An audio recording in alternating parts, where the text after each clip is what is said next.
పవన్ కళ్యాణ్ ఈ పేరు వింటే జనాలకి ఎక్కడ లేని హుషారు. పవన్ అంటే మనకు గుర్తొచ్చేది అభిమానం, యూత్లో ఫాలోయింగ్, స్టైల్, అదేవిధంగా రియల్ స్టంట్స్. ఇప్పటికీ నాకు ఒకటి గుర్తు, సరిగ్గా 11 ఏళ్ల క్రితం పవన్ కళ్యాణ్ సినిమా ఒకటి రిలీజ్ అవుతుంది అనగా రిలీజ్కి 5 రోజుల ముందు హెచ్డి ప్రింట్తో సహా ఆన్లైన్లో లీక్ అయిపోయింది. సగం సినిమాని చాలా మంది చూసేశారు.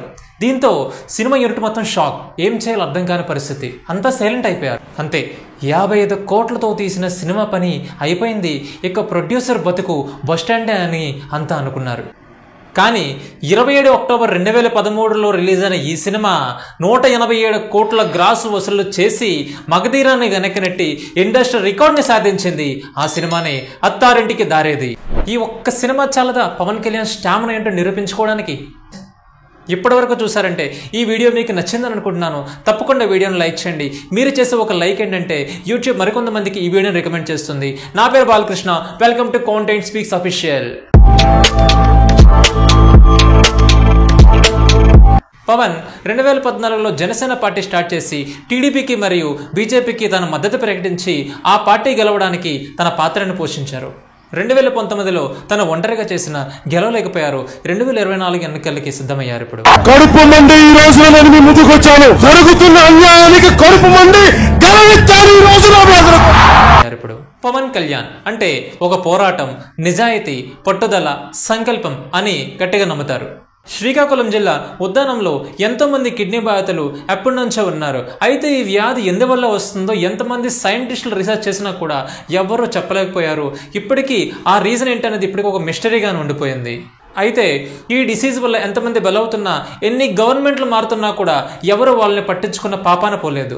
దీనితో లేట్ అయినా కూడా గవర్నమెంట్ స్పందింపజేసేలా చేసి అక్కడ డయాలసిస్ సెంటర్స్ ఏర్పాటు చేసేలా చేశాడు. ఈ పోరాటం చాలదా పవన్ కళ్యాణ్ ఓటేయడానికి? పవన్ కళ్యాణ్ ఆస్తులు చూసుకుంటే గోల్డ్, బ్యాంక్ బ్యాలెన్స్, వెహికల్స్, అదేవిధంగా బాండ్స్ ద్వారా సుమారుగా 41 కోట్లు దాటే ఉంది. అదేవిధంగా భూముల ద్వారా 94 కోట్ల పైగా ఉంది. అంటే సుమారు 135 కోట్ల ఆస్తి ఉంది. అదేవిధంగా 65 కోట్ల పైగా అప్పు కూడా ఉంది.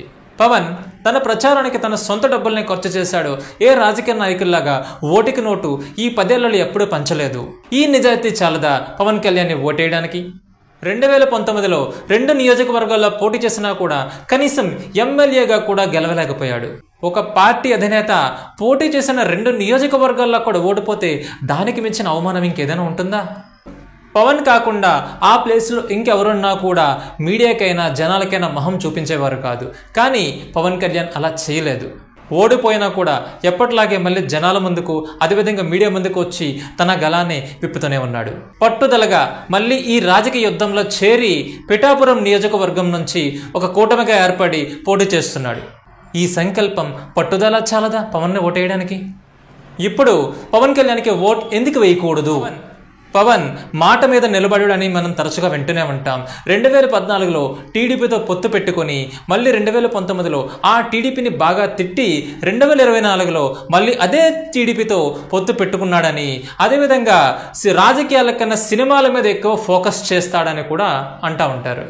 నెక్స్ట్, పవన్ క్యారెక్టర్ మీద విమర్శలు. 3 పెళ్ళిళ్ళు చేసుకున్నాడు, ఆ మిగతా 2 పిల్లల్ని వదిలేశాడని. ప్రతి మనిషిలో పాజిటివ్, నెగిటివ్ 2 ఉంటాయి.